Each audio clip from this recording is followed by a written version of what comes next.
Du coup, merci beaucoup Alizée de nous accueillir chez toi, dans ton petit espace, dans ton espace dédié à la santé féminine qu'on adore. Donc je fais vraiment, t'es la première que j'interviewe dans cet épisode de podcast La Cabane Enchantée. Et donc tu es Alizée, fondatrice de Bon Point sur la Daronne. Et donc en bref, évidemment, c'est toi qui vas m'en parler, mais juste petite présentation. Lieu de vie unique à Toulouse, dédié à la santé féminine et qui combine bien-être. Donc tu fais des cours de yoga, de pilates, ateliers de sensibilisation, conférences. On a aussi dans cet espace un espace thérapeutique avec plein de praticiennes qui font vraiment des approches différentes, toujours santé féminine, approche holistique. Et donc le salon de thé que nous avons là, d'ailleurs, c'est absolument génial. En direct. En direct. J'adore parce que sur ton site, t'as écrit Good Food, Good Mood. Ça Exactement. veut tout dire. Exactement. Les brunchs, trop bons. Les smoothies, trop bons. Voilà, tout est trop bon. Donc en fait, à travers cette interview qu'on va faire d'Ikigai, on va en fait explorer ensemble ton chemin, qui est finalement Alizée derrière Bon Point sur la Daronne. Un petit peu aussi les déclics que tu as pu avoir dans ton chemin professionnel et la mission que tu as à travers cet espace dédié aux femmes. Donc toi, alors là j'ai fait une petite présentation, mais est-ce que tu pourrais toi te présenter de la manière dont tu souhaites, vraiment voilà, comme tu le souhaites. Ok.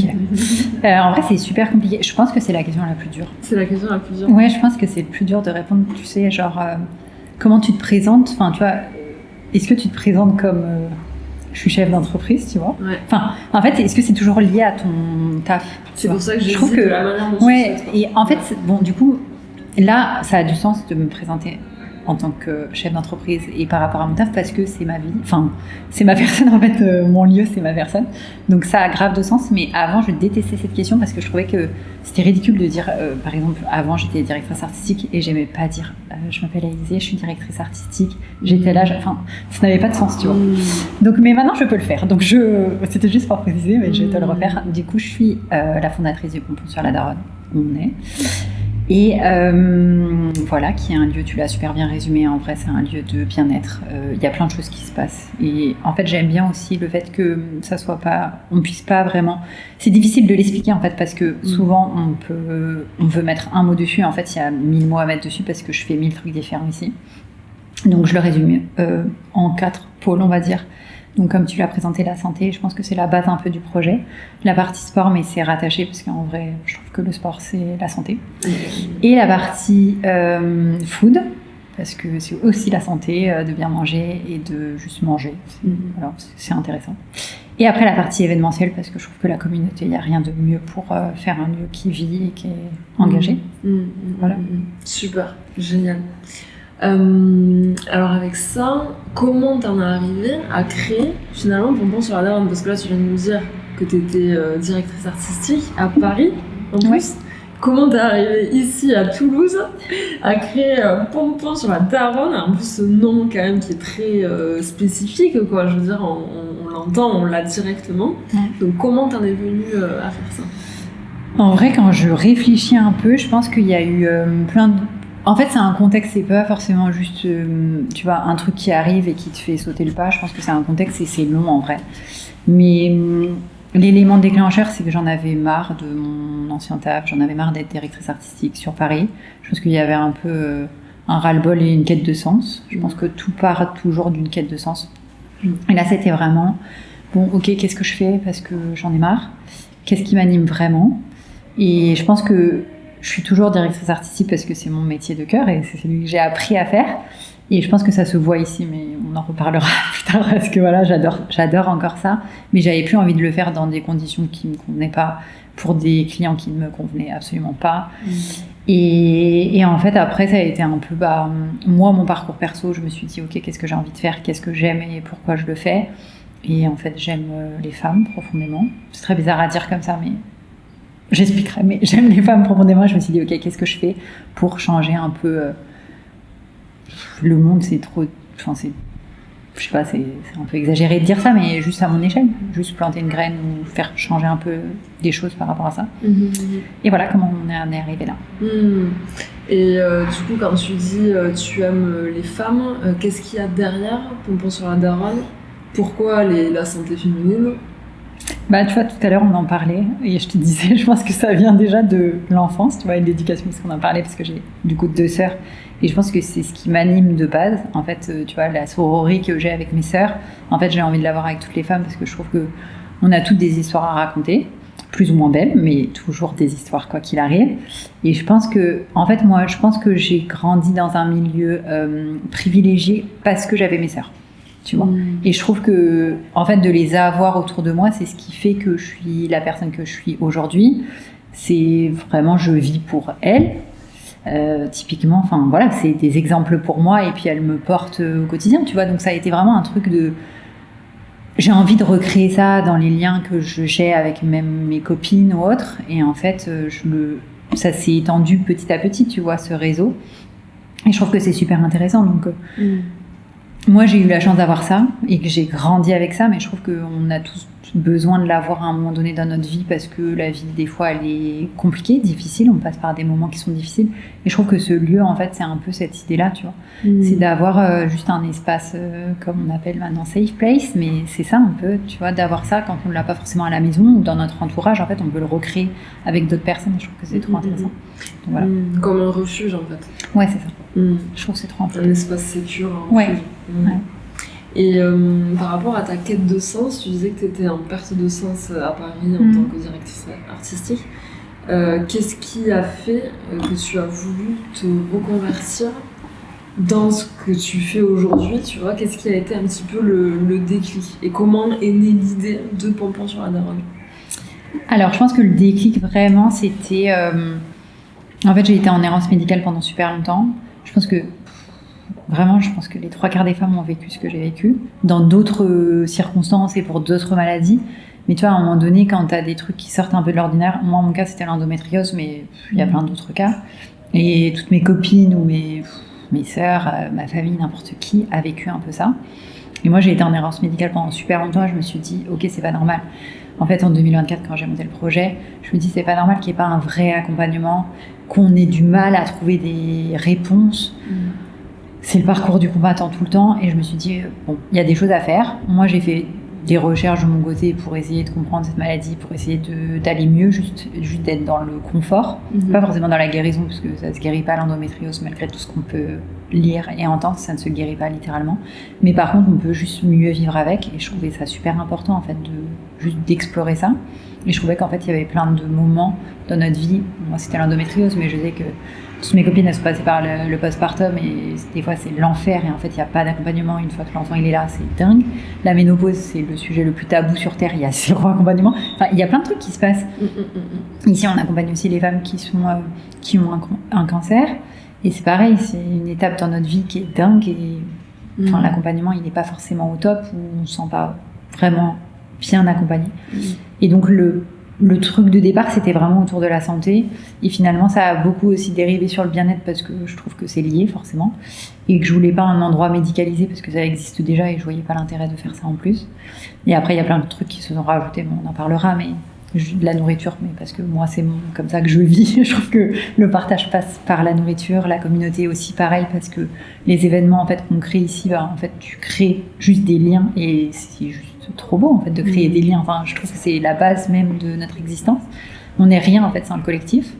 Et donc je porte ce projet, mais en fait, je fais rien du tout ici. C'est tous les gens qui l'animent qui font que c'est cool.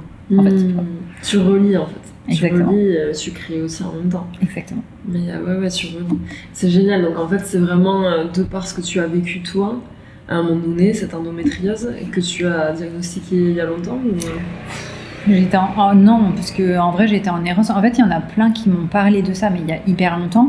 Sauf que quand je faisais les tests, enfin les peu de tests que j'ai fait, en vrai au début il y avait même pas de tests. On m'a dit bon bah vraiment c'est le cliché, mais je suis allée voir mon gynécologue, je lui ai dit bon je souffre, c'est l'horreur, j'ai envie de crever à chaque fois que j'ai mes règles. Qu'est-ce qu'on fait? Il m'a dit bah non mais c'est juste, on va vous mettre sous pilule, ça va aller. Non, ça va pas. Et en fait on n'a jamais trop cherché les causes, et c'est moi qui ai dû faire mes propres recherches de pourquoi c'est pas normal et qu'est-ce que ça peut être. Et en me renseignant, j'ai dit bon en fait j'ai envie de faire ce test, mais c'est venu de ma part. Donc j'ai été en errance médicale pendant 10 ans à pas savoir ce que j'ai, pourquoi je souffre, pourquoi ça va pas. C'est dingue. Ouais, et t'en as fait une force en fait de ça, parce que t'as pu ensuite créer Pompon sur la Garonne. Ouais, mais je crois qu'on n'a pas le choix en fait. Toutes les femmes sont hyper fortes, en fait, je le dis tout le temps et ça paraît ridicule, mais toutes les femmes elles sont hyper fortes, il nous arrive des trucs de fou et on est toujours là. Donc, voilà. C'est génial d'avoir pu transformer ça, d'avoir transcendé ça en fait. Et c'est en plus un peu l'objet aussi de cette Ikigai, donc moi c'est aussi pour ça que j'avais envie de t'interviewer pour aller explorer cette Ikigai avec toi. Est-ce que tu as déjà entendu parler d'Ikigai ? Est-ce que ça te parle ?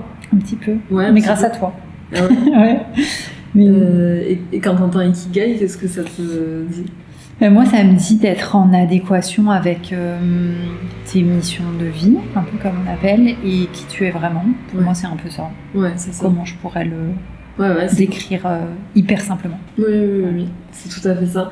Alors, pour ceux qui ne savent pas, rapidement, l'ikigai, en fait, ça a été découvert au Japon. Donc, c'est un concept japonais vraiment ancestral qui a été découvert à l'île d'Okinawa et qui signifie littéralement raison d'être.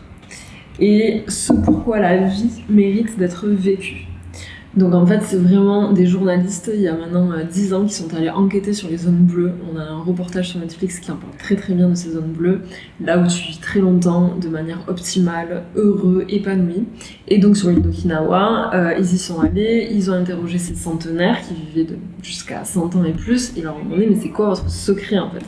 Ah ben on se nourrit bien, on fait un petit peu d'exercice, on fait plein de choses, et aussi on a trouvé notre Ikigai. Donc what ? Mais c'est quoi l'ikigai ? L'ikigai, c'est notre raison de nous lever chaque matin. Et chacun avait un ikigai très différent. Ça pouvait être cultiver ton jardin, ça pouvait être jouer de la guitare, qu'importe, pas forcément toujours professionnel, juste dans l'espace personnel aussi. Donc voilà. Et Iki, ça veut dire vie, et Gai, valeur. Donc c'est vraiment ce qui vaut la peine d'être vécu, donner du sens à sa vie et la rendre joyeuse. Et c'est pour ça que j'adore cette philosophie de vie japonaise, parce que ça devient même une boussole de vie quand tu es vraiment connecté à cette flamme intérieure, à ton Ikigai en toi. Et alors du coup, ils sont allés voir ça, donc philosophie de vie au Japon. En Europe, on adore conceptualiser ce qu'on apprend un peu à l'extérieur. Et on en a fait ces 4 composantes, tu sais, avec ce schéma des 4. Hein. On a les passions, on a les talents, tes ressources, tes valeurs, tes besoins. On a ce dont les autres et le monde ont besoin. Et on a en 4e ce pourquoi tu peux être payé. Et moi je trouve ça super intéressant du coup de voir avec toi, c'est ce qu'on va essayer d'aller un petit peu exploiter, ce chemin de l'ikigai en fait qui s'est dessiné tout au long de ta vie.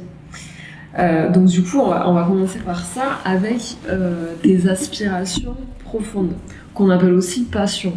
Passion, on n'aime pas trop ce mot, des fois on ne sait pas trop, donc on va juste dire aspiration. Alors toi, durant quel moment de ta vie tu te sens pleinement heureuse ? Il y en a plusieurs, on a le droit à plusieurs réponses. Bien sûr, encore mieux. Je pense quand je cuisine, quand j'ai des discussions profondes avec des femmes, et quand je voyage, et quand je fais du sport, et quand je crée. Voilà. C'est beaucoup, mais je pense que c'est là où je me sens profondément heureuse. Et qu'est-ce que tu crées ?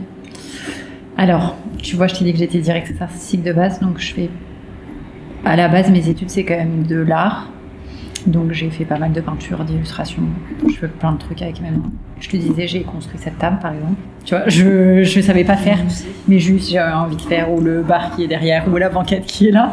Et en fait, j'aime bien faire des trucs avec mes mains. Et voilà, donc je fais plein de trucs, je dessine, je fais plein de trucs. Plus en ce moment, parce que je n'ai plus de temps, parce que je suis consacrée que ici, mais en règle générale, je fais ça. Génial, et ça t'apporte du bonheur. Exactement. Trop bien. Et est-ce que tu faisais ça déjà quand tu étais enfant ? Oui. Ouais, je faisais déjà ça. En fait, j'essaye de me rappeler, mais ouais, j'ai toujours créé des trucs. J'essaie de me rappeler vraiment très très enfant, parce qu'après j'ai vite fait mes études, tu vois, post-bac, au bac j'étais directement en filière art appliqué, donc j'ai toujours créé des trucs. Mais en fait, je pense que j'aime bien.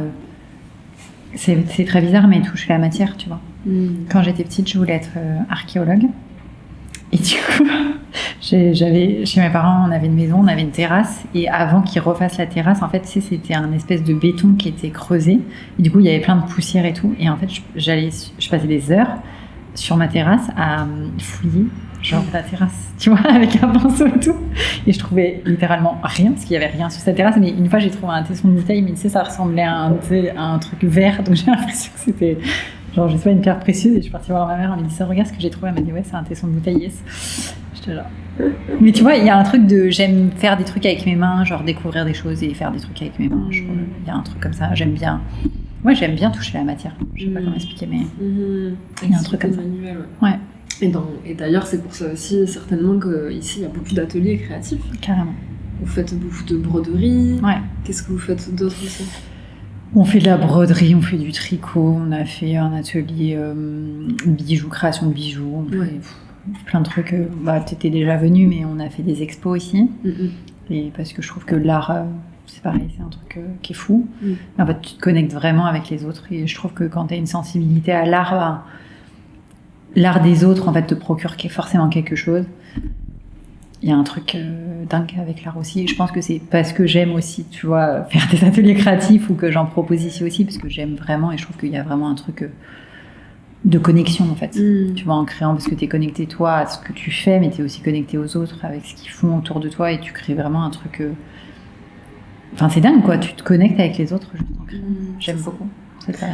Mais c'est génial parce que du coup, on a pu vraiment voir que ce que tu aimais faire enfant, tu le concrétises aujourd'hui. Et ça prend 1001 formes. Mais tu le vis. Et ça, c'est génial. J'ai une question pour toi, mais peut-être qu'elle sera très simple. Parfois, elle est très difficile à répondre. Aujourd'hui, si tu voulais que la petite fille en toi te regarde avec des étoiles dans les yeux, qu'est-ce que tu ferais? Ce que j'ai fait. Franchement, ce que j'ai fait, j'ai pas de... En fait, je trouve que toutes les expériences finalement que j'ai vécues, bonnes ou pas bonnes, je les prends comme quelque chose où tu grandis.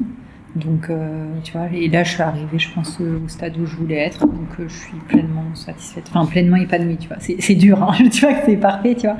Et je pense qu'il y a encore plein de choses à améliorer, mais je ferais rien de différent. Ouais, génial. Donc là, Alizée, c'est bien, on voit que tu es sur l'ikigai, hein, parce que là, c'est vraiment quand tu réponds par l'affirmative, en mode, là, ce que je suis en train de faire aujourd'hui, en fait, la petite fille en moi, elle me regarde avec des étoiles dans les yeux. Là, par rapport à ce que je suis en train de faire, c'est que t'es vraiment alignée, quoi. Je pense. Ouais, super. Génial. Alors par rapport à ça, donc tu vois, on a vu un petit peu ce premier cercle, et si on chemine, on voyage maintenant sur ce second cercle avec les talents, les valeurs, etc. Par rapport à ça, moi j'aime bien parler de zone de génie. Par rapport à toi, quelles seraient les choses pour lesquelles les autres te disent très souvent tu fais ça super bien et que toi t'adores faire? En un, je pense que c'est la cuisine. Et vraiment, je pense que... tu sais, c'est marrant parce que ici, du coup, je cuisine beaucoup pour les gens et c'est ma façon de montrer mon amour pour les gens. Enfin, j'aime trop faire ça. Et quand les gens me disent, je me lasse toujours pas parce que ça fait presque 1 an, on en parlait tout à l'heure que j'ai ouvert ici, mais tu vois, quand les gens me disent c'était délicieux, ça me fait le même effet. Tu vois, je pense que ça remplit mon côté de la petite fille qui aidait sa maman à faire à manger. Tu vois, c'est un peu le cliché, mais je pense qu'il y a vraiment ce truc. Donc, je pense que la cuisine en un, vraiment, j'adore. Et après, je dirais pas forcément que c'est zone de génie, mais en tout cas, j'aime bien le faire et ça plaît, donc tout est OK. Et après, je pense qu'en 2, et ça aussi j'adore, c'est l'écoute, je pense, que j'ai. Mais parce que je trouve que c'est super intéressant et comme je disais tout à l'heure, je pense que tout le monde a une histoire à raconter et elle est toujours intéressante à écouter, peu importe l'histoire et ce qu'on a vécu. Et en fait, j'adore quand les gens... Je pense que ça s'y prête aussi au lieu, mais il y a plein de gens qui viennent se confier à moi, tu vois, naturellement. Je suis personne, je suis pas thérapeute, je suis pas psy, je suis rien du tout, mais juste des fois de parler à cœur ouvert, tu vois. Et que tu vois que la personne, elle est vraiment en écoute active, c'est finalement hyper rare. Mais en fait, quand on le ressent comme ça, je trouve que c'est ça qui marche bien. Et quand on me le dit, ça me fait hyper plaisir parce que je suis aussi là pour ça. C'est OK. Génial. J'adore. Mais ouais, c'est ça en fait, cette zone de génie, on l'appelle zone de génie, mais il faut vraiment voir ça comme ce que tu fais toi de manière naturelle, en fait, qui est fluide pour toi, et que les autres te disent tu fais ça bien. Ouais. Voilà, c'est tout simplement ça. Génial. Alors par rapport maintenant à cet élan de contribution, donc là maintenant si on voyage sur la troisième composante de l'ikigai, donc c'est vraiment ce que tu vas apporter aux autres et au monde. Donc peut-être que ça va, là, la question que je vais te poser, ça va certainement rejoindre ce que tu m'as déjà dit, mais quand tu aides quelqu'un, dans quoi tu te sens vraiment utile? Bah, je pense que ça rejoint un peu ce qu'on a dit tout à l'heure, enfin là juste avant, mais sur l'écoute, tu vois, je pense que déjà ça passe par là. Mais en vrai, c'est ce que je te disais, tu vois, par rapport à l'errance médicale. En fait, ici, on n'a pas du tout à vocation de faire des diagnostics parce que c'est pas médicalisé du tout. Et c'est toujours des approches un peu alternatives. Mais je pense que ce qui marche et ce qui manque en vrai dans le système classique, on va dire médical, c'est peut-être l'écoute, parfois qui manque aux gens. Et tu vois, ça peut l'être aussi sur des ateliers. On parlait tout à l'heure des ateliers qui se passent ici, mais on a des cours aussi du yoga ou autre. Et je trouve que le yoga, par exemple, ça passe par là aussi, d'avoir des moments d'échange et d'écoute. Et en fait, ensuite, de pratiquer. Et j'ai perdu le fil de ta première question. J'ai déroulé comme ça, mais voilà. Et donc, l'écoute, je trouve que c'est super important, en vrai. Et ça aide beaucoup déjà à...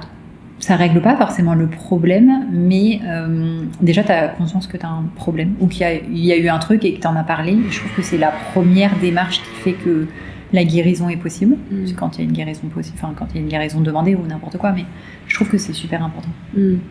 Et quand tu parles de cet espace, tu dis souvent que c'est très global, que vous prenez un peu en considération la personne de manière vraiment holistique. Pourquoi tu avais cette envie-là par rapport à ce lieu de rassembler autant de thérapeutes, de pratiques différentes? Bah, comme je te disais, je pense que le collectif il est important et en fait moi dans mon parcours perso, tu vois, quand je parlais de l'endométriose, bon, clairement toutes les zones d'amélioration, c'était pas qu'une seule chose, tu vois, c'était pas que l'alimentation, c'était pas que la remise en mouvement, parce que j'ai du mal des fois avec le mot sport, parce que des fois certaines personnes ne peuvent pas aller jusqu'au sport parce que tu souffres trop, pas que dans l'endométriose, mais tu vois, je te parlais du cancer tout à l'heure, on peut pas forcément faire ce qu'on... À un moment donné, des fois on est diminué dans notre vie, on peut pas faire tout ce qu'on veut faire, enfin en tout cas des sports à impact ou autre, même si on aime. Et du coup, je trouve que de prendre en charge globalement, en fait, on n'est pas des êtres hyper simples où il y a un truc qui marche et en plus, ce qui marche pour une personne ne marche pas pour les autres. Et donc, je trouve d'avoir une possibilité de faire plein de choses, c'est ça qui fonctionne. Et moi, c'est ma façon aussi de faire. Je me lasse assez vite de ce que je fais. J'aime bien faire plein de trucs et je fais plein de trucs et je lâche plein de trucs et je refais plein de trucs et je redémarre plein de nouveaux trucs tout le temps. Et je trouve que c'est ce qui est cool dans la vie, de faire plein d'expériences en fait. Juste, pour moi, la vie, c'est plein de moments. Tu vois, de plein de petites expériences qui s'accumulent et qui sont bien. En fait, Pompons sur la Daronne, c'est vraiment une extension de toi, de qui tu es, j'ai l'impression, parce qu'il y a cette proposition d'ateliers divers et variés qui changent tout le temps. Le calendrier change tout le temps, il y a tout le temps des intervenants différents, mais parce que tu viens de le dire, toi, tu es comme ça. Exactement. En fait, je pense que oui, quand tu le dis, c'est clairement une extension de moi et c'est ce que j'aime vivre. Et aussi, je pense que, comme je te disais, le collectif, c'est ce qui est le mieux, en fait, tout simplement. Tu as plusieurs thérapeutes, tu as plein de personnes, parce que aussi, je trouve que tu n'accroches pas toujours avec les mêmes personnes, et il en faut pour tout le monde, parce que des fois, c'est... Et c'est OK, en fait, c'est juste à un moment donné, tu as besoin de cette personne ou cette personne. Et je trouve qu'aussi, c'est plus riche, en fait, tout simplement, d'avoir plein de différentes personnalités qui vont juste s'exprimer différemment, proposer des outils différents aussi, c'est ça qui est super fort. C'est ça. Donc, c'est génial. Donc en fait, on peut vraiment voir que tu contribues pour le monde, pour les autres en fait. J'espère. Dans cette ikigai, c'est sûr, c'est clair.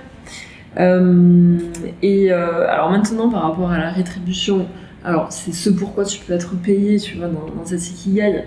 Donc le mieux, c'est de le faire évidemment avec une activité qu'on aime et qui lie en fait ces trois premiers domaines, donc aspiration, tes ressources, tes talents et ce que tu vas apporter aux autres. Donc là, on comprend que tu es rétribué avec tout ce que tu fais.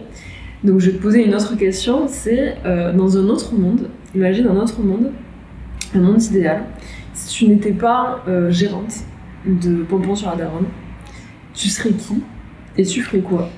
Je me suis déjà posé cette question. Mais c'est trop bizarre parce que j'ai envie de faire plein de trucs, en vrai. Mais je serais payée pour manger.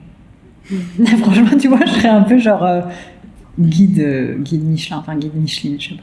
Tu vois, genre, je serais payée pour manger parce que je trouve que, enfin, je sais pas, j'aime trop manger, j'aime trop découvrir. En fait, je trouve que il y a aussi il y a tellement, tu sais, de l'amour quand tu crées de la nourriture, enfin, tu vois, et le partage.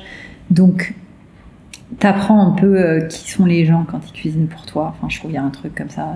Puis il y a une transmission. Enfin, il y a plein de trucs autour de la cuisine qui me fascinent. Et en fait, j'ai quand même beaucoup voyagé. Et je pense qu'un des trucs que je préfère en voyage, c'est de manger. Parce que je trouve que ça passe aussi par... Enfin, c'est ça aussi, de découvrir une nouvelle culture, c'est de savoir comment tu manges, comment... Enfin, on en apprend beaucoup en voyant ça, en mangeant, en dégustant des plats. Et du coup, je pense que ouais, je suis payée pour voyager et manger. J'y vais direct. Génial.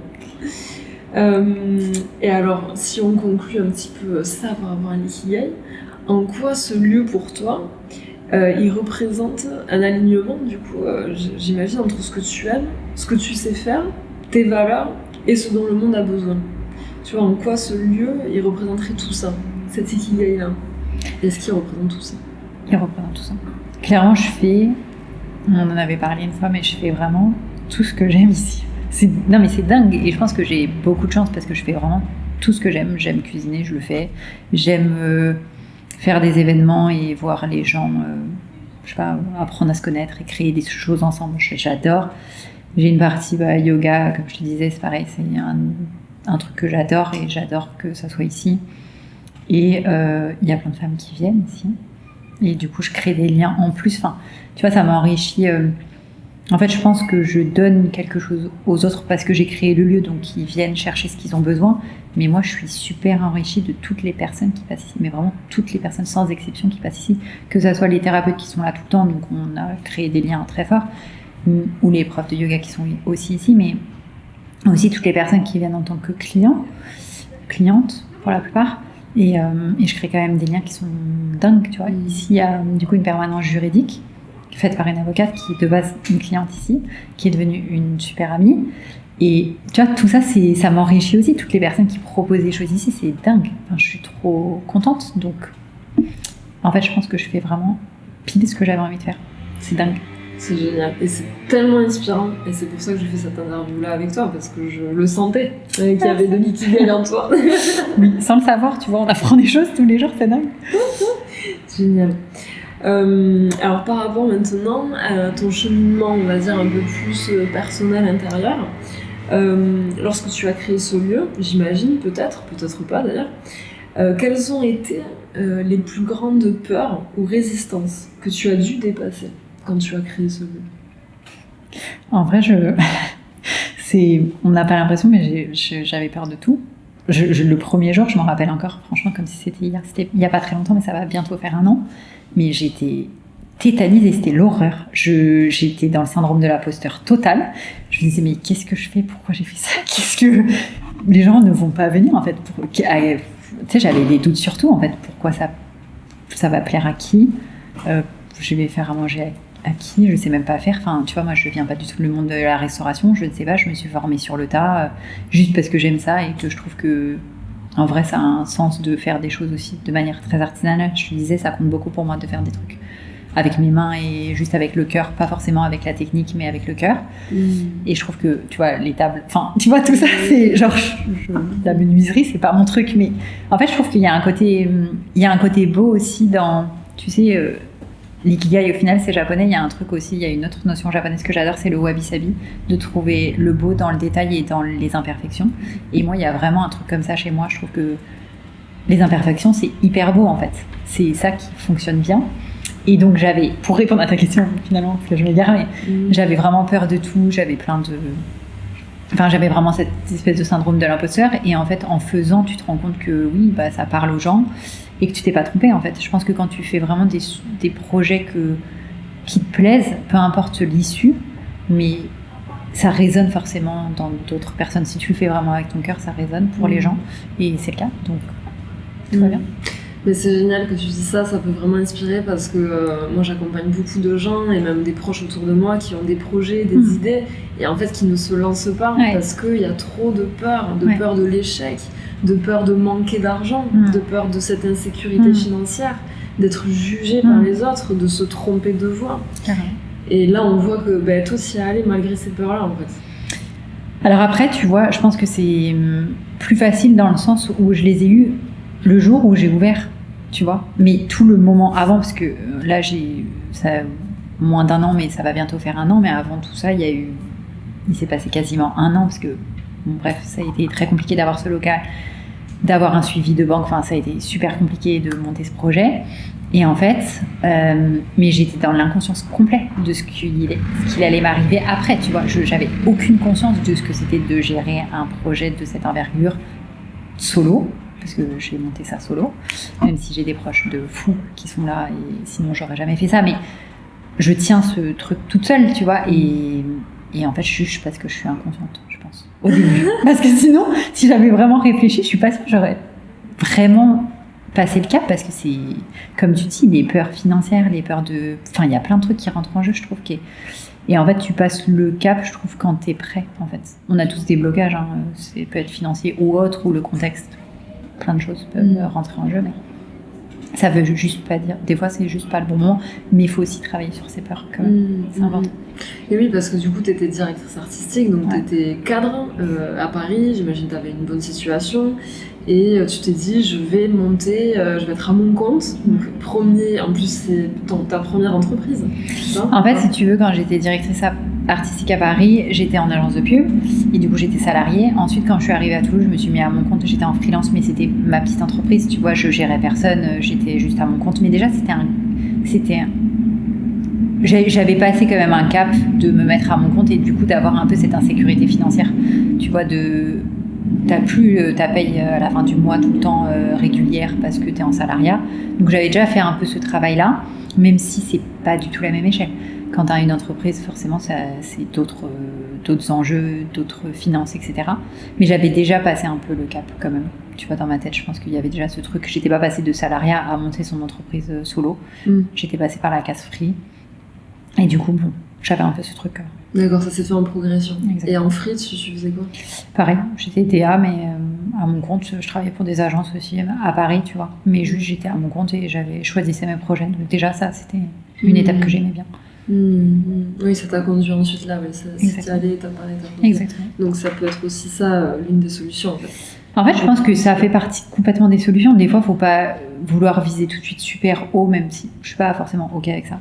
Surtout pour les femmes. Parce que souvent, on nous dit « Ah, mais teste un peu déjà, parce qu'on ne sait jamais, et parce que tu es une femme de... » Tu vois. Et je pense que ça a été aussi un des freins, et pour lequel j'ai mis plus de temps que la moyenne à faire ce projet, même si ça a été quand même rapide. Mais tu vois, je te dis, j'ai mis presque 1 an à le faire, parce que quand tu es solo...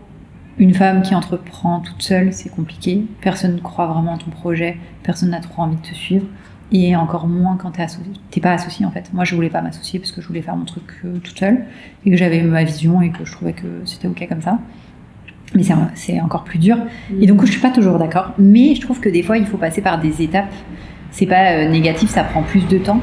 Mais tu peux tester, tu peux faire tes propres expériences. Et après, affiner aussi pour savoir où tu vas. Parce que c'est jamais simple d'avoir vraiment la vision hyper claire de où tu veux aller. C'est intéressant du coup parce que t'as vécu ça en tant que femme. Tu t'es sentie peut-être... comment tu t'es sentie pendant cette période-là de création ? Est-ce que tu t'es sentie jugée par les autres ? Est-ce que tu t'es sentie... Parce que t'étais une femme ? Ouais. Franchement, c'était super compliqué. J'étais toute seule sur le projet. Et en fait, mon conjoint m'a beaucoup accompagnée. Mais c'était marrant, tu vois, quand je parlais du projet, des fois, il était juste là pour un soutien mental. Hein, tu vois, il m'a accompagnée pour des rendez-vous et tout. Et en fait, souvent, les gens avaient tendance à lui parler à lui. Mais il n'est pas du tout acteur de ce projet. Enfin, il est acteur finalement de ce projet parce qu'il me soutient, tu vois. Mais c'était pas du tout lui qui avait imaginé ce projet et monté ce projet. Et en fait, les gens, souvent, avaient tendance à se dire « Ok, ils sont associés, ils montent ce projet ensemble. » Non. Pas du tout. Mais tu vois, il y a un côté, t'es une femme seule, t'as besoin d'avoir quelqu'un. Si c'est un homme, c'est mieux. Et même les banques, en fait, c'est hyper rare parce que j'ai eu quand même 9 refus. C'est quand même énorme, tu vois, pour avoir un prêt pour cet endroit. Et la seule personne qui m'a suivie, c'est une femme, du coup, et qui a cru en mon projet. Enfin, comme quoi, tu vois, ça a du sens pour ça. Mais c'était super compliqué. Pareil, l'entreprise de travaux ici, mais je pense qu'on pourrait faire un podcast juste sur ça, tellement c'était dingue. Et en vrai, ils me prenaient pas au sérieux parce que j'étais une femme. Ils parlaient à chaque fois que c'était moi qui venais ici, donc ils lui parlaient à lui. Enfin, tu vois, c'était un truc de t'es une meuf, de toute façon, tu connais rien aux travaux, qu'est-ce que tu nous parles? Enfin, tu vois, on va faire comme on sait faire, on va faire nos trucs. Bah non, en fait, je vais te dire comment on va faire. On va faire, enfin, c'est mon lieu en fait, donc on va le faire comme j'ai envie de le faire. Et c'est la vie comme ça, et c'est ok. Et je pense que c'est aussi, ça a nourri le fait que j'avais envie de faire un projet aussi pour les femmes et de montrer qu'on peut aussi faire des projets à envergure et qu'on n'est pas obligé de faire un tout petit truc dans son coin sans trop, tu vois, bousculer juste l'ordre établi ou j'en sais rien, tu vois. Il y avait une petite partie aussi de, je sais pas, de prouver en fait. C'est un peu... Ça c'est génial, c'est super inspirant aussi pour nous les femmes qui ont envie de monter des projets et tout. Ben, c'est faisable, c'est possible. Grave. Oui, dans cette société patriarcale, c'est parfois compliqué. On peut avoir des embûches, mais on peut aussi les surmonter. Et toi, t'en es l'exemple. J'espère. Ah bah oui. Et alors maintenant, si on peut parler de ce care, parce que c'est énormément dans ce lieu, le fait de prendre soin de soi. Toi, comment tu prends soin de ton équilibre personnel en tant que femme et chef d'entreprise? Oula, question difficile parce qu'on n'est jamais... c'est un peu comme le cordonnier, je te reviens un petit peu, ouais, super. Tu sais, c'est comme le cordonnier le plus mal chaussé, bah, c'est un peu ça. Non, en vrai, ça va, j'ai quand même... En fait, c'est difficile parce que quand tu montes ton projet, en fait, tu te donnes corps et âme et en vrai, je travaille encore entre 60 et 70 heures par semaine. Donc ça reste quand même assez énorme sur quasiment, tu vois, ça fait 11 mois que j'ai ouvert. Donc ça y est, ça fait 11 mois. Ça fait 11 mois, ouais. 11 mois, et donc tu disais en décembre, ça va faire 1 an. Exactement, le 31 décembre. Génial. Voilà. Donc au niveau du soin, c'est quand même compliqué. Après, j'ai toujours ce truc de... J'arrive quand même un minimum à prendre soin de moi parce que, enfin, moi, ça passe par le sport ou le yoga ou la course, parce que c'est mon truc. Mais je pense qu'il y a quand même ça. Après, j'ai moins le temps de... Je cuisine beaucoup pour les autres parce que je suis ici, tu vois, je propose les brunchs, etc. Donc je cuisine beaucoup pour les autres, mais moins pour moi. Et ça me manque beaucoup, tu vois, de pas avoir vraiment le temps. Mais quand tu fermes ici, qu'il est 21h30, que tu rentres chez toi, c'est difficile de se lancer dans une vraie cuisine. Et j'avoue, je suis fatiguée, je me lève très tôt et voilà, je travaille beaucoup. Donc voilà, mais j'arrive quand même à avoir j'arrive à prendre quand même de temps en temps du temps pour moi. J'ai peu de off, mais quand j'ai des off, je pars dans la nature et je déconnecte à fond. C'est ce qui me recharge profondément parce que j'ai beaucoup d'interactions ici et j'ai besoin d'être des fois juste... On reconnecte avec la nature et c'est tout. Et on n'a pas d'interaction autre qu'avec les animaux et la nature et tout ça. Et c'est cool. Et pour l'instant, ça va. Après, c'est quand même compliqué. Je trouve qu'on a tendance à prendre soin des autres et des fois s'oublier un peu. Mais je pense que c'est aussi l'étape qui est difficile quand tu montes une entreprise, de vraiment mettre de côté. Et puis en plus, c'est une entreprise, oui, c'est mon travail, mais en même temps, c'est tellement moi, cet endroit, que en fait, la frontière entre pro et perso, elle est super mince en fait. C'est très difficile de... C'est un peu, je donne ce que j'ai ici, donc trouver le bon équilibre, c'est quand même compliqué. Mais j'arrive un peu. Tu es sur ce chemin de l'équilibre, et je crois qu'on l'est tous. Ouais, je pense qu'on l'est vraiment tous. Par rapport à ta vision, tu vois, de ce lieu, quelle est ta vision sur le long terme pour Pompons sur la Daronne? Comment tu vois ce lieu évoluer? Voilà. Qu'est-ce que tu vois? Franchement, je pense que, en vrai, j'aimerais bien... Enfin, il y a plein de choses, mais tu vois, j'aimerais bien que le concept il se développe partout. Pas forcément géré par moi, hein, je dis pas ça, mais un peu partout, parce que je trouve que c'est super... C'est super, en fait, qu'il y ait des endroits comme ça. Ça fait un peu... Je sais pas, il y a un côté un peu égocentrique là-dedans, mais pas forcément... Enfin, je pense que plein de gens pourraient le faire aussi ailleurs, mais juste d'avoir cette espèce de sororité un peu partout, j'aimerais bien que ça se développe, ça se démocratise. Et je trouve que c'est super important pour que le monde aille mieux, en fait, tu vois. Et retrouver, en fait, cette espèce d'équilibre, je trouve, en tant que femme, c'est super important.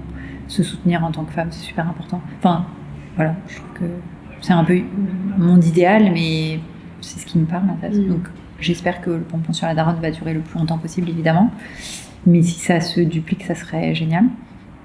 Et après, proposer de plus en plus de choses. Je pense que j'imagine même pas tout ce qu'on peut faire, mais je pense qu'on peut faire plein de choses. Des partenariats à plus grande échelle, qu'on en parle à plus grande échelle et que ça inspire aussi d'autres gens. Et ça, je trouve ça cool. Enfin, tu vois, j'ai déjà eu des questions de oui, mais est-ce que si les gens ils copient ou qui te posent des questions, moi j'adore qu'on vienne me poser des questions et qu'on me dise j'ai envie de faire ça. Je trouve ça, enfin, je vois pas ça comme une concurrence ou quoi que ce soit. Je vois ça comme ok, ça se développe, ça veut dire que bah il y en a besoin et que c'est cool. Enfin, il y a plein de gens qui me disent mais je comprends pas que ça existe pas déjà. Moi aussi, je comprends pas que ça existe pas déjà en fait ce genre de concept parce que enfin ça me paraît super naturel et enfin je trouve pas ça incroyable en fait. C'est juste logique, c'est juste des choses qui sont intéressantes pour les gens à développer donc voilà. Génial. Et tu vois, non, ça va peut-être revenir à ça, mais on a fait un petit peu le tour de ton Ikigai finalement avec ces 4 composantes. Et si toi, ton Ikigai, ta raison d'être, elle devait évoluer, vers quoi elle tendrait de plus en plus? Peut-être qu'elle est déjà, tu es déjà en train de l'incarner, donc... En vrai, je pense que ça a beaucoup évolué parce que, comme je te disais, le projet, il a beaucoup évolué. Tu regardes mon business plan d'il y a 1 an et tu regardes au final ce que c'est. Tu vois, de base, je ne devais pas faire de brunch. Et c'était vraiment très axé, ce que je te disais, sur la santé. Et au final, ça a vraiment évolué par rapport à ce que moi, j'avais envie de faire et par rapport à ce qui me plaît dans la vie. Et tu vois, je te disais, on a fait des expos ici parce que je trouve que ça connecte aussi les gens, l'art, et c'est un peu moi ce que j'adore dans la vie, donc je l'ai mis en place. Les brunchs, je les ai mis en place parce que c'est pareil, je trouve que en fait tu crées un lien, une communauté. En fait, pour moi, tout ce qui fonctionne, c'est la communauté, je trouve, parce que tu évolues au contact des autres. Enfin, tu évolues vraiment, tu vois. Mais moi, en 1 an, j'ai fait un chemin de fou que je regarde en arrière dans le rétroviseur des fois. Parce que c'est important ça aussi, de regarder de où on part et où on arrive. Et je me dis, mais tu vois, les peurs qu'on parlait tout à l'heure, j'avais des peurs, mais maintenant je regarde et je me dis, c'est ridicule en fait. C'est des trucs que je sais faire maintenant, parce que j'ai appris sur le... Mais tu sais, des fois, c'est des blocages comme ça que t'as. Et donc oui, je sais même pas où ça peut emmener, mais je sais que... Bon. La base, elle est là, après, ça peut encore évoluer différemment. Super. Et alors, pour finir, c'est un peu la question signature de ce podcast. Donc, mon podcast, il s'appelle La Cabane Enchantée. Et donc là, tu vois, on a essayé de recréer un petit peu cette énergie-là, cosy, cocooning, un refuge un petit peu intime. Et finalement, c'est aussi ce que tu crées par ce lieu. C'est un refuge, c'est un espace sécure. On s'y sent bien. Moi, je me rappelle la première fois que je suis venue, je me suis sentie directement comme à la maison, en fait. Trop bien, quoi. C'est mon compliment préféré. C'est vrai. C'est génial. Et un endroit, je trouve aussi, moi, quand je viens ici, je respire. Tu vois, c'est comme si on était coupé un petit peu aussi du reste du monde, en fait. Et ça fait vraiment du bien. Et c'est ce que je veux créer aussi par ce podcast. Et c'est pour ça que je voulais, toi, faire cette interview avec toi en premier. Et merci beaucoup, beaucoup, beaucoup pour ça. Et du coup, par rapport à cette cabane enchantée, si toi, tu m'invitais dans ta cabane enchantée, mais qu'est-ce qu'on pourrait y trouver dedans à l'intérieur? De la nourriture. Je veux de la nourriture partout parce qu'on a besoin de manger, de se nourrir et de prendre plaisir. Je pense qu'il y aurait un peu tout ce qu'il y a ici, tu vois. Des trucs de yoga. Je sais pas, tu vois. En fait, ça me parle beaucoup, tu vois, quand tu te dis la cabane enchantée parce que en fait, je trouve qu'il y a un côté où tu reviens, tu vois, dans l'enfance. Et je trouve que c'est super beau. Et il y a aussi la nature. Je suis très connectée à la nature. Enfin, je trouve que ça nous habite tous. Et il y a vraiment un truc comme ça. J'adore les plantes. Enfin, on voit derrière. Et du coup, je pense qu'il y aurait plein de plantes, de quoi dessiner ou de s'exprimer. Plein de livres aussi, parce que je trouve que voilà, la lecture, c'est dingue. Il y a plein de trucs à apprendre. De la musique, parce que... La musique, quoi, c'est dingue. Ça nous fait voyager et après et la nourriture. Il y aurait tout ça là-dedans. J'adore. Mais tu vois, je te disais tout à l'heure, j'espère qu'on en fera un autre épisode où on sera vraiment dans la nature et dans une cabane. Enfin, j'ai vraiment un truc de... Tu vois, j'aime bien aussi cette période un peu de Noël parce que je sais pas, je m'imagine... Tu vois, je suis partie dans les Lofoten, donc les îles en Norvège. Et il y avait un endroit où c'était une cabane, mais il n'y avait rien dedans, tu vois, t'avais pas de toilette, t'avais pas de douche, t'avais rien, c'était juste une cabane comme ça en plein milieu de la neige. Et franchement, c'était trop bien, tu vois, t'es coupé de tout, t'entends juste la neige tomber, enfin, toi, il y a cette ambiance et tout. Je sais pas, je trouve que c'est super poétique. Mais c'est ça. Voilà. T'as tout résumé. T'as résumé exactement l'ambiance que je veux mettre dans cette cabane enchantée. Je suis connectée avec ça. Bon, mais c'est génial. J'adore ça. Et bien la prochaine fois, on le fera dans la nature, une vraie cabane, parce que moi, mon délire, c'est quand même d'aller vivre en Ariège à un moment donné. Donc voilà, faudra que tu viennes par contre. Avec plaisir. Mais là, je suis déjà partie. J'y vais direct. Non, mais franchement, c'est trop cool. Vraiment. Génial. Merci génial. beaucoup. Donc, merci à toi, Lydie, Merci. pour avoir répondu. Avec plaisir. Ça me fait trop Merci plaisir. beaucoup. C'était trop.